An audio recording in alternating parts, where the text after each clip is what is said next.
Right over here. All right. Welcome back, everybody. We got Kelsey Mead. This is kind of a two-parter. This is the first part where we're going to chat about her business, how she got to where the hell she's at in the path, and then we're going to record another one with her partner in crime, Mm, Christina Hall. No relation, maybe might be a relation.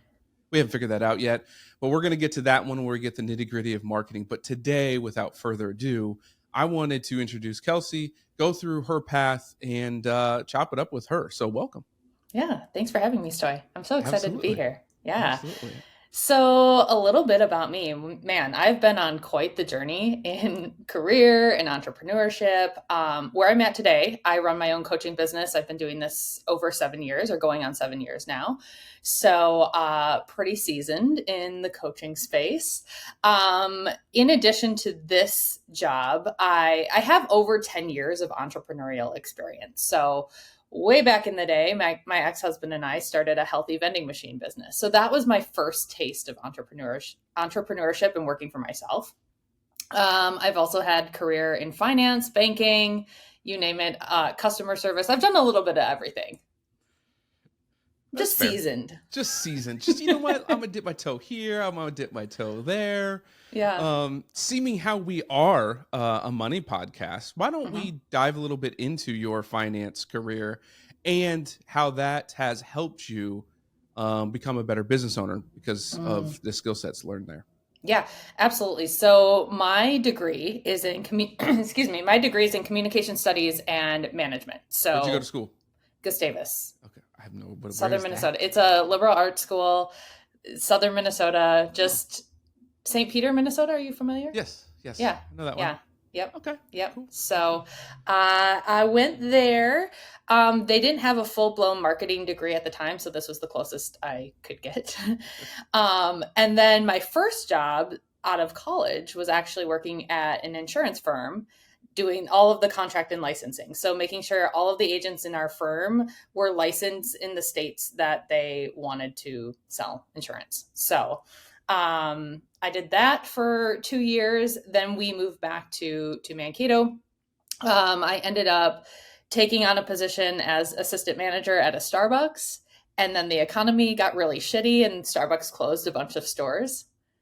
So then I was unemployed for a bit. Got a job in banking through one of our regular customers. So that was my first taste in the financial world.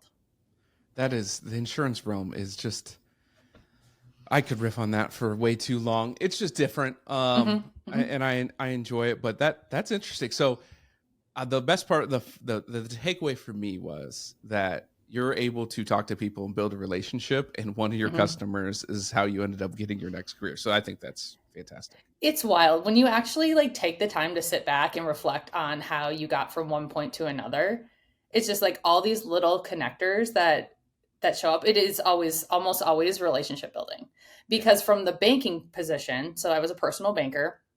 From my position at the bank, I networked and got connected with an investment advisor and ended up leaving the bank to go work for him as his executive assistant. So that's how I got into, yeah, that that's realm crazy. and took my Series 7 and 66. Please don't. This is not a pop quiz. No, It's not even my podcast, but we are not pop quizzing that. no, we no, nor should we really. Ugh.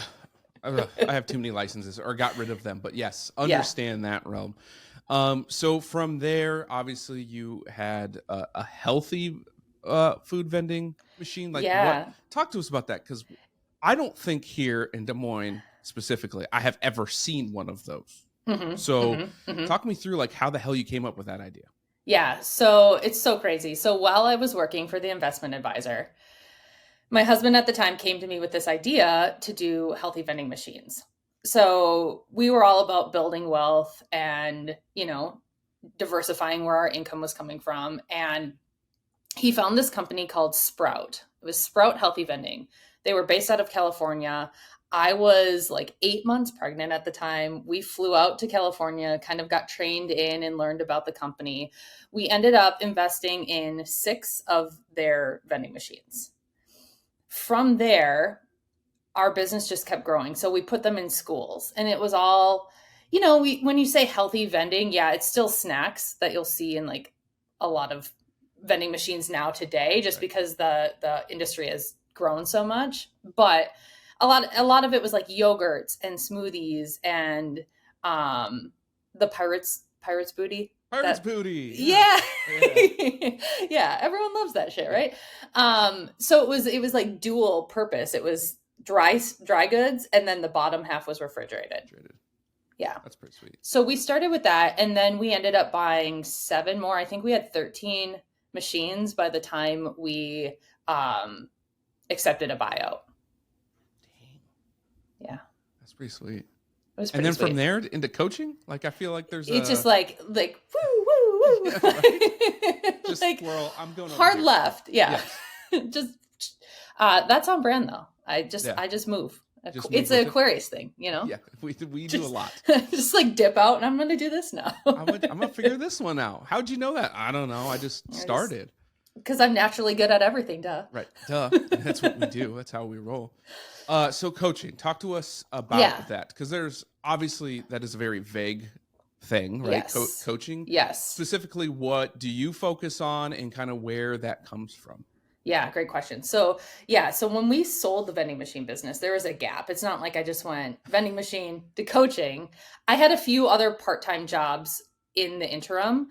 And it was actually my love of fitness that got me into coaching. So passing the time with the kids, I got into fitness, ended up becoming a certified personal trainer, got all the fancy, certifications, and started in fitness coaching specifically. So I built up an almost 6-figure fitness coaching business. Did that for about 3 years. I've always loved the mindset side of things and subconscious reprogramming and infusing the mind, body, soul component.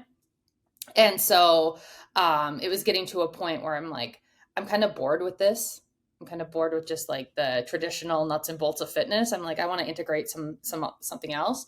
So I got master certified in NLP, hypnotherapy, basically a fancy way of saying subconscious reprogramming techniques and tools. And so I've really taken that and my entrepreneurial journey, and I focus on working with a lot of business owners, whether it's success mindset, their money mindset, goal specific related habit change, you name it. It's diverse, and there's a lot of variety, and that's what I love about it. Yeah, it's never every day is different, right? Every single day is different. Obviously, this podcast is specifically about no bullshit and about money, and we have the whole money mindset series about that. But also, my business with Black Mammoth, we're focused more on the mindset, the emotions, and all of that, because ultimately, and I'll ask you this question. How important are investments to you in your wealth building? It's a great question. You're catching me at an interesting pivotal point, just post-divorce and looking at every area of my life. I haven't made any big investments yet, but I keep my eye open, whether that's a business opportunity, putting money away in stocks or whatever. I'm just kind of at a pivotal point. So it's important. I definitely think it's important. So it was a trick question because you already are investing, right? People forget this one item of investing, and that's investing into yourself. You're doing that, right? By taking care of your kids, by continuously being fit and taking care of your mind and your body. That is like the one ultimate thing that we all never think about as an investment. And it's truly so true. Is like the one. Actually, you saying that is like, why wasn't that the first thing that came to my mind? I think because it's so embodied at this point. Yeah. I'm living it. I'm living, breathing, investing in myself. So it's like, duh, of course I do. But this is like, but I get what you're saying. Yeah. And I definitely think health is wealth. I still have a love for fitness and healthy habits all these years later, even though I work with a lot of business owners on mindset. Body image comes up. It still comes up with a lot of the women that I work with. Yeah. So it's like, it's even looking back, my whole coaching journey is like built on like, oh, okay, yeah, I have a lot of experience in this area. So when this comes up, it's really easy for me to coach someone on that. Yeah. Yeah. And that's really it, right? Like that's as simple. And we had a Oh, Heather Bynes, she's out of California, and she does performance therapy and whatnot with physical therapy and Hmm. personal training. And we had brought this up, and it got a lot of views, by the way. Of there are three things in life to be wealthy, and if you don't have one of them, you're not truly wealthy. Hmm. And I Hmm. define wealth as happiness and able to give back. I don't define it as a dollar figure, right? Hmm. That's Hmm. being rich, and that's a Yeah. totally different mindset.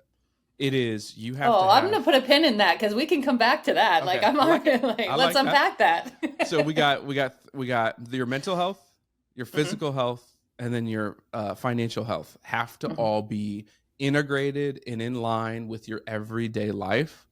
And if one of Hmm. those is out of whack, something goes out of whack, right? Name it, right? Hmm. If your health goes out of whack, Hmm. it all goes downhill. If your mental health goes out of whack, your relationships go to hell. If your money's Hmm. out of Hmm. whack, well, they all go out of hell, right? And so Hmm. they're all integrated. And if you don't treat them the same or with the same level of respect, then you're going to fail somewhere and it's going Hmm. to end up being causes. So that's what we're Yeah, talking about. And it's interesting that you have the a very similar philosophy. I do because it's all connected, Yeah. right? Like, and it's all connected, but it's all a relationship. You have a relationship with your health and physical body. You have a relationship with your mental health and self concept, right? You have a relationship with money.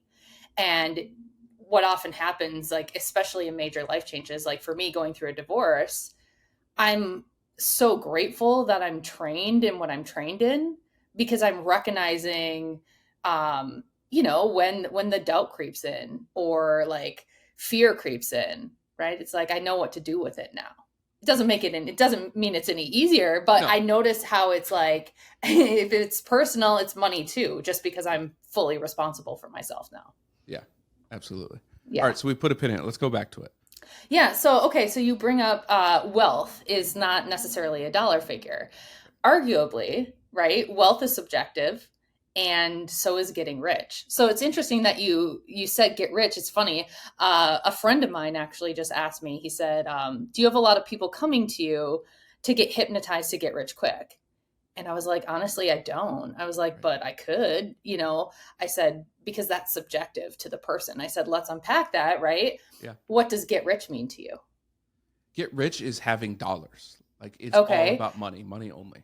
Money specifically, how much?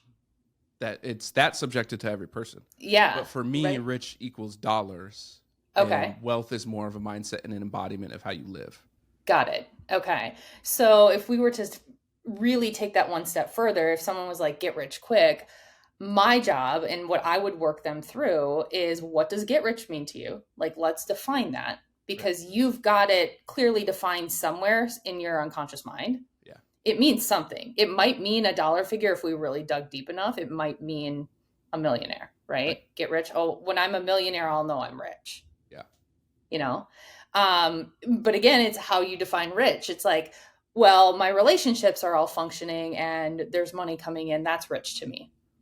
I have space and time to go on vacations. That's rich to me, right? Mhm. So defining that and then quick, like what is quick? Tonight, Right. tomorrow, next week, next year, Yeah. like when do you want to achieve that goal by X date? Yeah. That's a deeper way of thinking about it. Usually, if someone asks me how do I get rich quick, I say you don't. There's no such thing. Mm-hmm. It is not possible to get rich quick because, again, it's subjective, but also getting rich has more layers than just like, if tomorrow I give you $1 million, would you feel rich? Like, would you? Um, and most people that answer that are like, no, because I don't know what I would do. I'm like, Well, well, right. You're not ready for it. you're Like not, you yeah, wouldn't even probably know how to receive it. no, you wouldn't. You'd be like, do I put it in the bank? Like, what do I do with it? Right. And so Yeah. that's where we go with that conversation for sure. Yeah. No, that's really interesting. It's fascinating to me how people's minds work. See, like Yeah. now I'm getting on one here. Yeah. It's like I like to figure this out because on the surface we don't usually think of it that way. Right. Like how do I get rich quick? Like my short answer was no. When he said that, do people come to you to get hypnotized to get rich quick? I was like, honestly no, because that's not the vibe I'm putting out. That too. Right. Yeah. Like I'm not putting out my messaging and my content isn't, about overnight success. It's about, belief in yourself and your work ethic. Which are fundamental skill sets that we all should have throughout Mm-hmm. life, because life is the overall journey, right? We're never Yeah. perfect, we're never complete. And if you don't have those fundamental things, kind of like you talked about, we all get triggered. There's always events that pop up.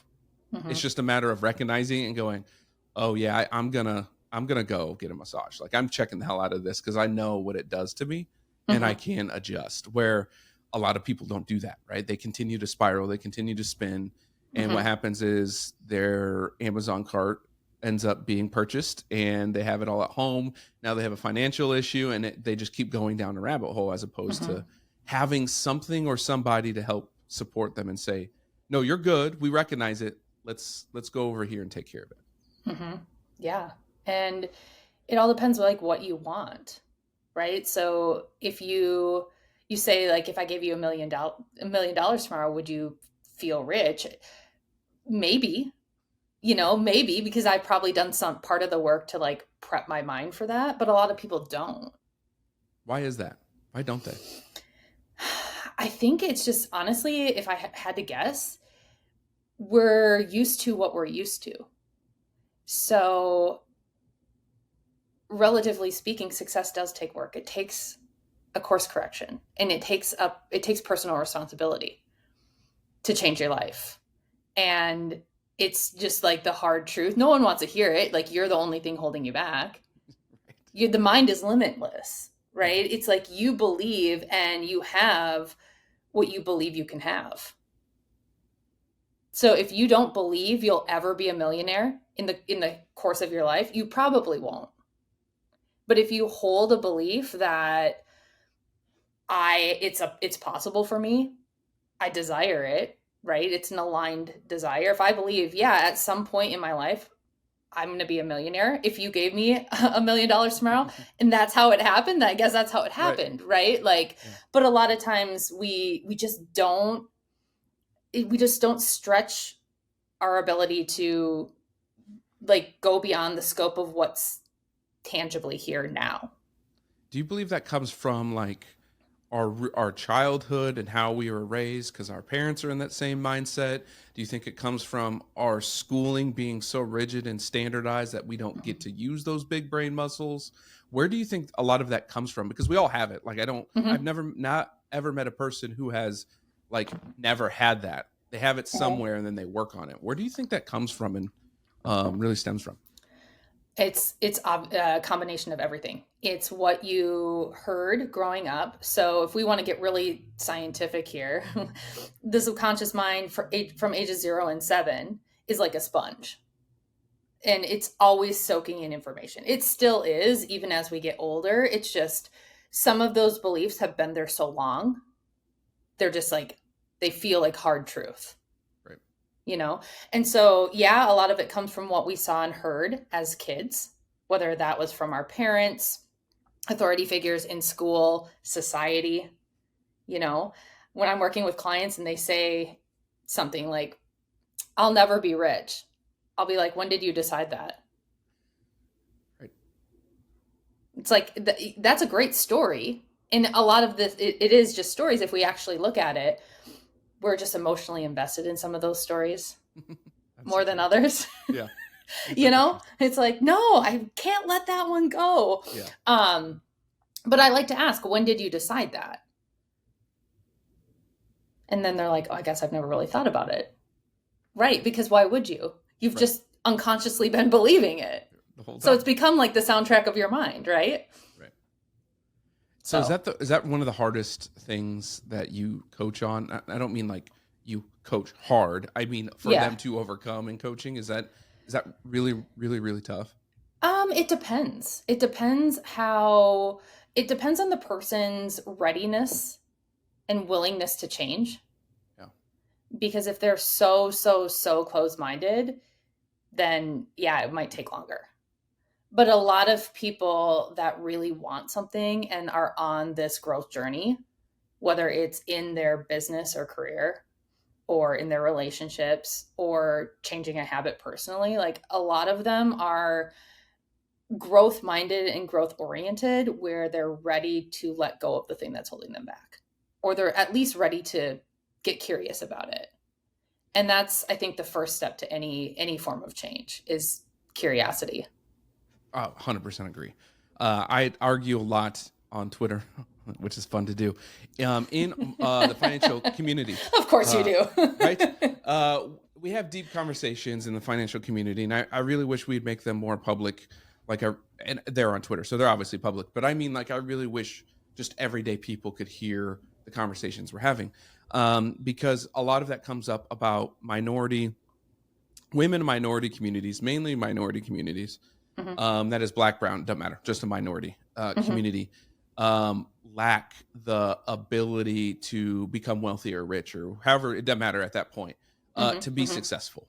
Mm-hmm. And a lot of the argument is that we don't have financial education in schools. We don't have financial education accessible to them in their communities. And I used to be on those arguments as well. But over the last decade and a half, we've started to implement financial education in schools.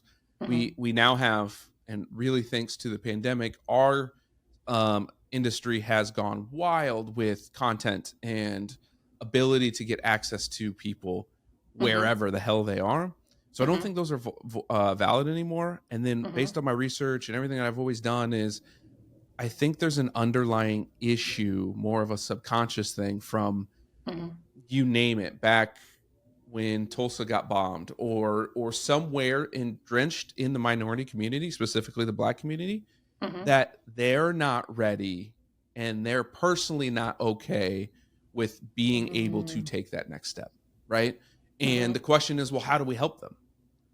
The only answer I have for that is we got to keep putting content out there and just talking and talking and talking. But we're a generation or two, maybe, probably a generation now, away from it being normalized, it being something that they can talk about in their communities to their families. And so when you had talked about they have to be ready, that's the only way any of this happens and helps. There's the only way financial advisors are successful. The only way I have clients is I work with people who are ready to be like, hey, let's take this step together. And if you're not, then you're just going to continue your cycle over and over again. Yeah, because you don't know what you don't know. And information does have the power to change lives. And getting that information in front of the people that need it, right, is part of the equation. But then the other part of the equation is the receiver needs to be willing and curious enough to learn something new. And I will just say personally, I've learned so much outside of the box in traditional schooling because I got curious. I got curious, there's just if we're talking about just what women don't know, there's so many women, and this is definitely changing, but there's so many women that don't even know that they have 4 phases of their menstrual cycle.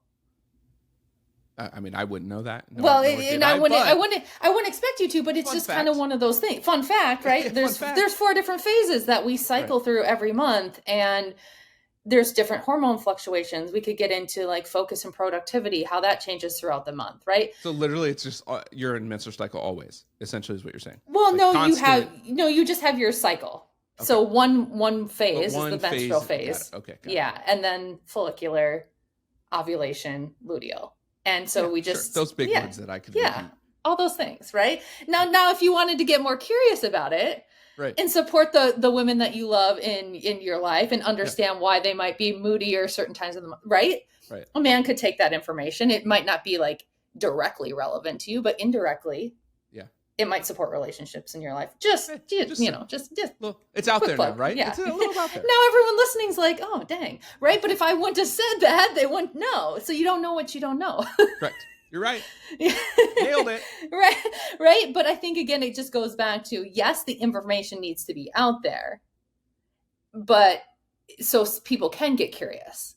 Yeah. Because if we start hearing a message that's different than what we're used to, if we start hearing, people in minority communities can be rich, right? If we hear women can start businesses, women can be as successful as men, right?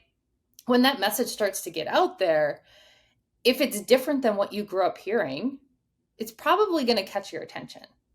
And you're probably going to resist it for a while until you don't. right? Because you start to see success leaves clues. And you see these people that are seemingly like you doing things that you used to believe were impossible, right? So it sparks curiosity. And then I think as that receiver, then there's also that willingness to be curious, that there's also, now we're talking like the work ethic side of things, right? You have to do something with that information. Information is useless if you're not applying it. So it kind of goes both ways. So that's why I'm saying it's kind of a loaded question. Yeah, like the willingness also has to be there, though. Yeah, you're not wrong. Let me ask you this: you're in the Midwest, from the Midwest, same here, Yeah. born and raised. This question usually goes against the heart of what Midwesterns think. Okay, do you believe to be successful that you have to have a team around you?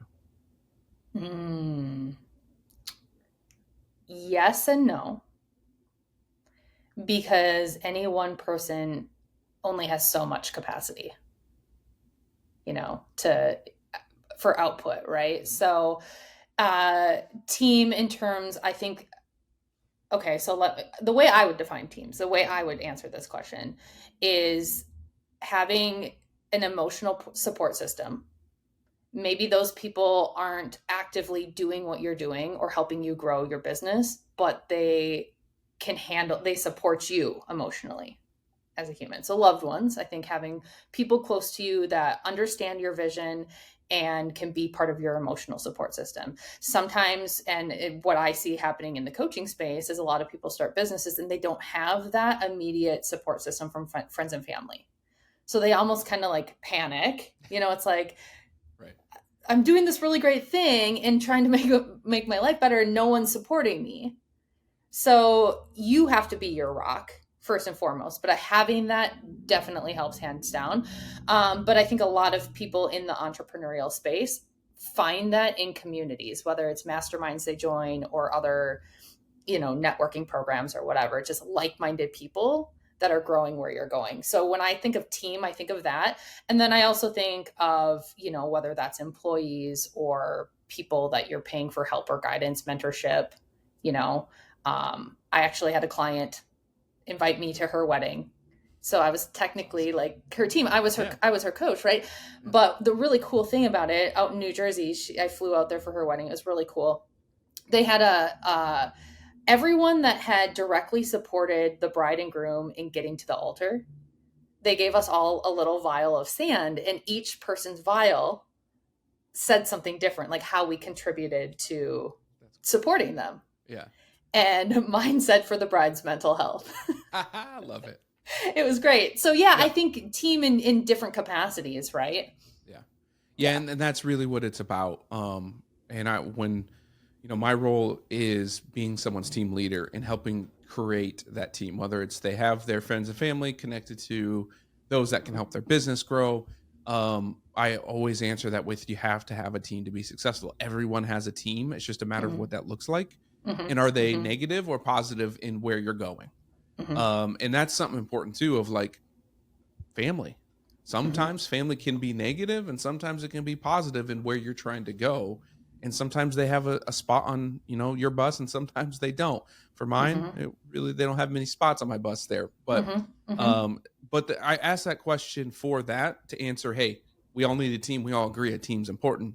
And then I flip it around to, most Midwesterners think that they can do everything themselves, right? Specifically entrepreneurs, right? They think that they can do their books, their taxes, they're the ones doing their marketing. They think they can know all of these hats. And where I step in and say, you can't. Successful businesses do not have one business owner or entrepreneur making every decision and doing all of those button pushing. It's just not possible. And so you need to have a team, right? Specifically professionally now, to help you reach those next goals. And they all have to do with mindset, and they all have to be on the same side of the coin in terms of, yes, you need someone to do your books. You need obviously taxes, because the IRS is always there for us. You need they will come for you. They will always come for me. You need legal. You need someone to help on the mental side, and then you need that person who's your right hand, and that could be your VP, that could be me, doesn't matter. Just you need someone who's going to wholeheartedly always have your back and figure out what to do next if you Mm-hmm. can't. And Mm-hmm. once you have that team, that's when you start to take that next step, that next leap. Yeah. And having a coach is mightily important in that factor too. And it could look like a different coach, right? It doesn't have to Mm-hmm. be a personal coach, a business coach. That coach could be mentors, that could be just colleagues. There's a lot of different ways to receive that as well. Mm-hmm. Yeah, absolutely. 1,000%. And I think it's interesting too, because investing in a team in the right way, I wouldn't say like go beyond your means to have all of these different, like, Please don't. we don't need to be bleeding money Right, in our right. businesses, You right? still But it's have just, to make money at some point. yeah, Yes, correct. exactly. So it's like, depending on how you're trying to scale and where you are. Yeah, absolutely, 1,000%. And what's really interesting from like the mindset side of things in working with entrepreneurs, I'm not doing a lot of strategy with them. And a lot of times I'm not even coaching them specifically on business, Right. right? Because I have this philosophy that your business didn't create your limiting beliefs. You brought them into your business with you. Your business, now being an entrepreneurship, becomes now this arena that you get to confront that shit that's sifting up to the surface. Like, Yeah. oh, I can't sign clients. It's like, when did you decide that? Right. Yeah, like can't's a pretty bold word choice. Mm-hmm. I'd first work on eradicating that. Like, let's Yeah. clean up some of your language here. But it's just really interesting to see this natural progression of limitations and roadblocks and barriers that come up through entrepreneurship. It's like, that didn't create them; they were there, and now you're in the season of life where you have an opportunity to work on them, work through them, let them go. Yeah. And the more you work on them, the more successful you'll be. But I'll Weird. promise you, having children and having a business, I don't think there's two harder things. And having them at the same time, Yeah. probably the hardest thing in the world that we all could do as adults. Like that is not for the weak at all. No. Because they both test you in different ways. And I've Uh-huh. learned more about myself being a Uh-huh. father and a business owner than I ever thought was possible. Like Yeah. you start to see like all of the trauma things that you were raised with, and you're like, oh, that one hurt me. Yeah. They don't feel it, but that hurt. Like, oh, huh. Did feel that one before. Oh, well, that's been a years. So Yeah. it's interesting. I want everyone to know that owning a business and being a parent sucks. Like it ultimately does, but embrace it, have fun with it, grow. And at the end of the day, you're happy, right? It's the same thing as a Mm. parent. It is business owner, right? They're very much the same. They're both children that you're trying to raise. Some days Mm-hmm. really, really suck and you might want to jump off a building. Others, you could not imagine a more joyful time. You're like, can I just repeat this day Yes, forever? this one. Like, Repeat this one. just this one. How This did I was do good. this? What happened to make this happen? Yeah. How did the stars align today? So let me ask you, what came first for you, your business or your kids? My business. So I Okay. really started out of college. Well, in college technically. I started in the insurance world as well. Okay. I became a managing partner within a year and a half. So then I had my own team. Okay. At that point, it really was kind of like my own business. I didn't know. Let me back up. Technically, my S corp started in 2018. So Okay. or 16. So like, it was there, but I didn't recognize it as that. I recognized it just as I have clients, we're having fun. Didn't really Mm. formulate that, holy shit, I'm an actual business owner. And so it was technically kid first, but it was really, I've been in this business long enough now that I know Mm-hmm. I was always a business owner.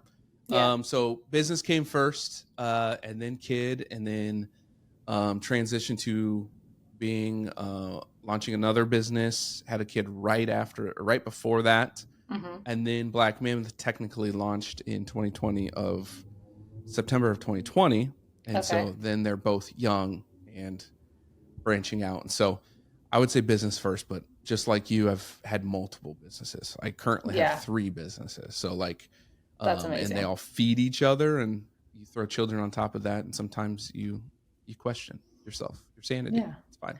Yeah, it's fine. It's like I don't know any different because I was pregnant at 21 in Yeah, college. yeah, So kids came first for me, yeah.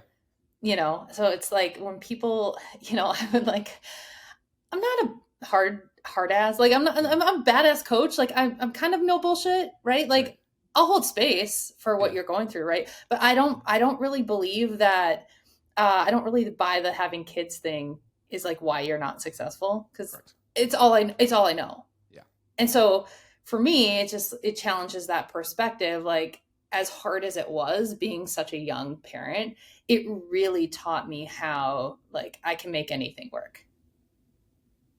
And just I have that like it's just kind of like yeah. hardwired in me to the point where I'm like I hear people saying, um I can't like my kids and it's just like yeah, I get it, but they're not going anywhere, Right. They're there.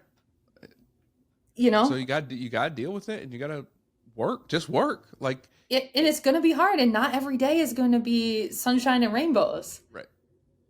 No, right? and you have to recognize that there is more time in the day. We always talk about it. There's not enough time. We're always taking them to sports here and there, and if you really hone down on your time of the day, there is plenty of time. Mhm. It's just a matter of if do you want to choose to do so. And I battle that Mhm. myself, but when you're a business owner, you can kind of set your own schedule so you can work Mhm. around all of those issues. But you do have to balance, like, do I spend time with my kids or do I not? I look at it and try to teach my children that I'm not choosing work over you. I'm Mhm. choosing Mhm. work because of you to support Yeah. what you want to do in our traveling, in all of the sports and all. Like, I have to put in time here.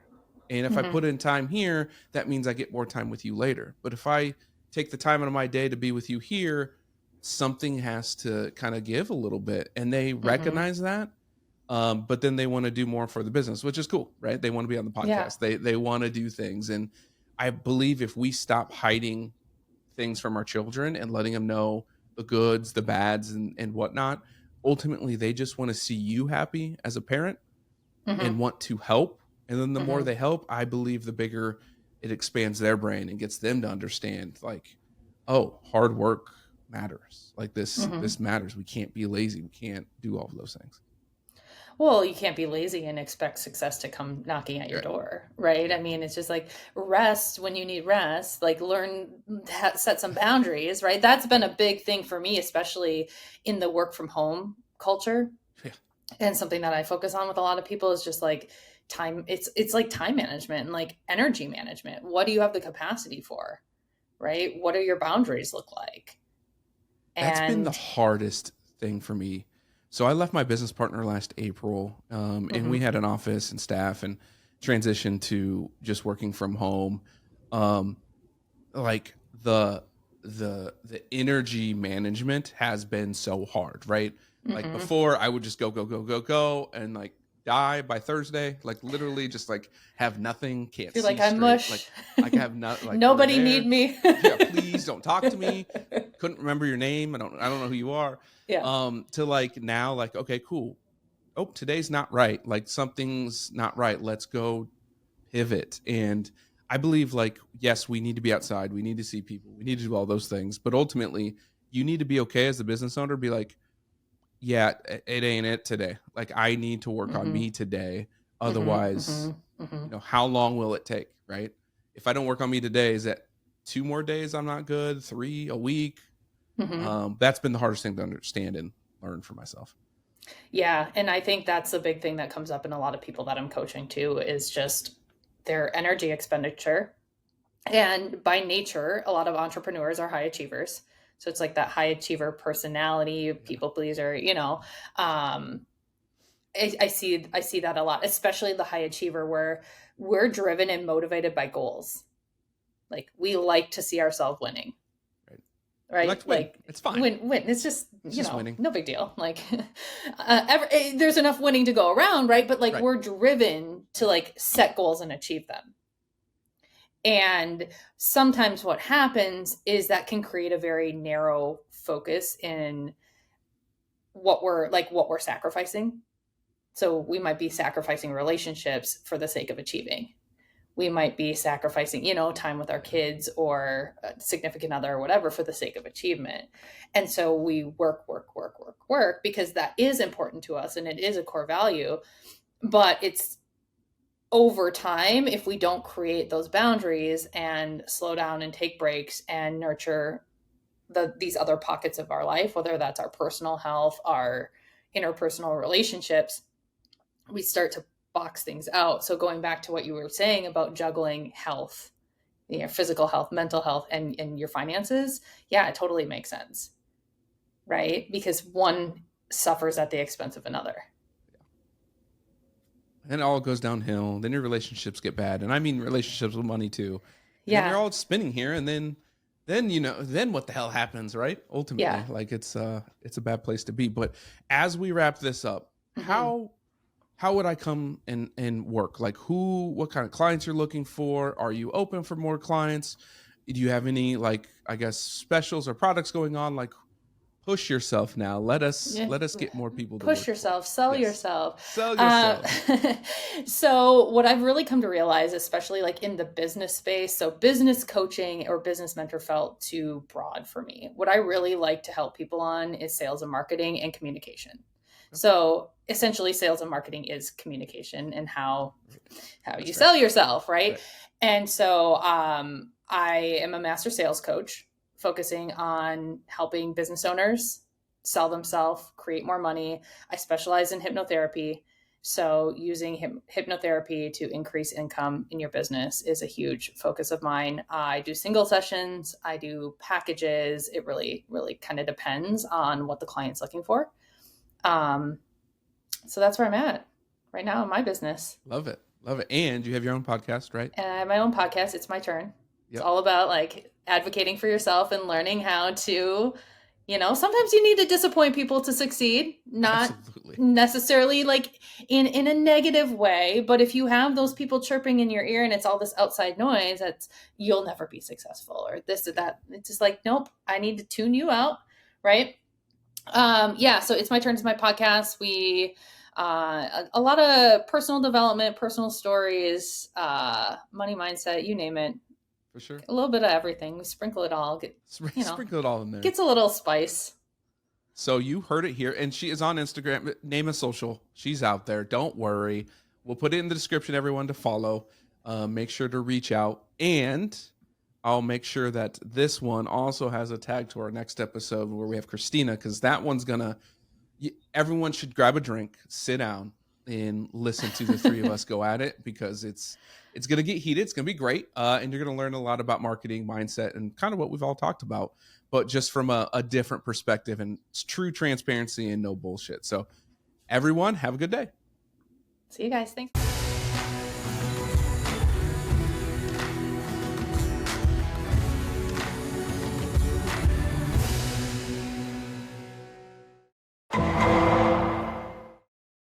The preceding program was sponsored by Black Mammoth. Any awards, rankings, or recognition by unaffiliated third parties or publications are in no way indicative of the advisor's future performance or any individual client's investment success. No award, ranking, or recognition should be construed as a current or past endorsement of Black Mammoth. Information regarding specific awards, rankings, or recognitions is available on the Black Mammoth website, www.blackmammoth.com. All investment strategies have the potential for profit or loss. Investment strategies such as asset allocation, diversification, or rebalancing do not assure or guarantee better performance and cannot eliminate the risk of investment losses. There are no guarantees that a portfolio employing these or any other strategy will outperform a portfolio that does not engage in such strategies. This broadcast should not be construed by any client or prospective client as a solicitation to effect or attempt to effect transactions and securities, or the rendering of personalized investment advice due to various factors, including changing market conditions. The information discussed in this broadcast may no longer be reflective of current positions or recommendations. While information presented is believed to be factual and up-to-date, Black Mammoth do not guarantee its accuracy, and it should not be regarded as a complete analysis of the subjects discussed. The tax and estate planning information discussed is general in nature and is provided for informational purposes only and should not be construed as legal or tax advice. Listeners should consult an attorney or tax professional regarding their specific legal or tax situation. Past performance is not indicative of future results.